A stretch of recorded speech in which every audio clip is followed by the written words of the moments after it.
In this video, we're going to be taking a look at the NVG10 IR night vision monocular setup, which is a budget-friendly entry-level system, and I'll walk you guys through the setup and share some of the footage from the device and discuss some pros and cons to this setup so you can see whether or not this might be right for you. But before we dive in, smash the like button and make sure to subscribe to the channel if you're new here. Alright, so the design of the monocular itself is pretty simple, and it's a very compact and lightweight setup. It's IP66 rated, and there's a silicone eyepiece cover, a diopter wheel, 3 buttons which give you the ability to turn the device on and off, zoom in digitally, switch between white and green vision, adjust the IR level, and access the menu where you'll find more features. There's a tube for an 18650 battery, and there's also an attachment place for the helmet mount, and on the front of the device there's an adjustable focus ring and the IR illuminator. If you take a look through the eyepiece, you can see the screen come on, and we'll be taking a look at a bunch of footage from the NVG10 in a few minutes. The kit comes with a 2200 mAh INR 18650 battery and a Lido Kala branded charger, which connects to a micro USB-C cable for charging, and you can expect the runtime to be around 3 hours depending on which setting you have it on, so it would be a good idea to pick up some extra batteries to keep the device running longer. The NVG10 can be used as a standalone monocular, but it's designed to be mounted to a helmet, and you can pick it up with a mount and a helmet, and here's what that setup looks like. The mount has a lot of adjustment points, so you should be able to position it comfortably, and the NVG10 is designed for the right eye. The helmet is made of plastic,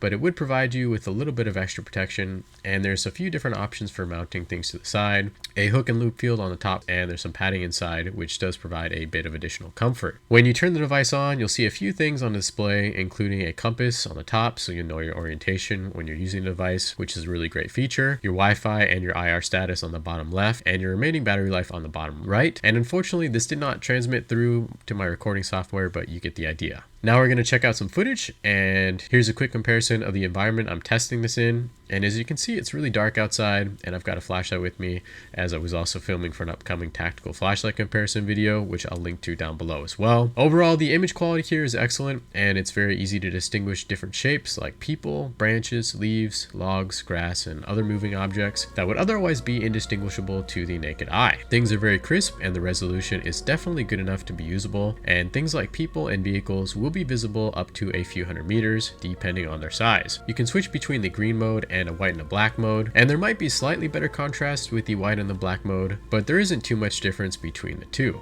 You can also adjust the IR outputs, but even without turning on the IR, you can still use the night vision at short range, which is pretty cool because you have almost no IR signature, but to see further and brighter, you will need to turn the IR up, and now we'll cycle upwards so you can see how the performance improves, but depending on the environment you're in, this might not be necessary. Turning up the IR will drain the battery more quickly, so you might consider supplementing the NVG10's built-in IR with an additional IR light source, and this was a really cheap light that I picked up on Amazon, and you can see things are somewhat brighter now, and the effect would probably be greater at long range, and this setup would also be able to detect an IR laser. Once you've got the device connected via Wi-Fi, you'll need some kind of remote Wi-Fi dash camera app to view the display on your phone, and the app that I've had the most success to do that with on Android is called the BM1 Cam, and I'm running an app called X Recorder in the background to record the screen, but you can also use it to do a live stream. Another app you can test out is called Roadcam, but this one didn't work out as well for me, but if you guys know an app that works better, let me know down in the comments, or if I find something better, I'll share that down below as well. Anyways, the main idea here is that you can relay a video feed from your NVG10 via Wi-Fi so that other people can see what you see in real time, which is achievable with the right combination of apps,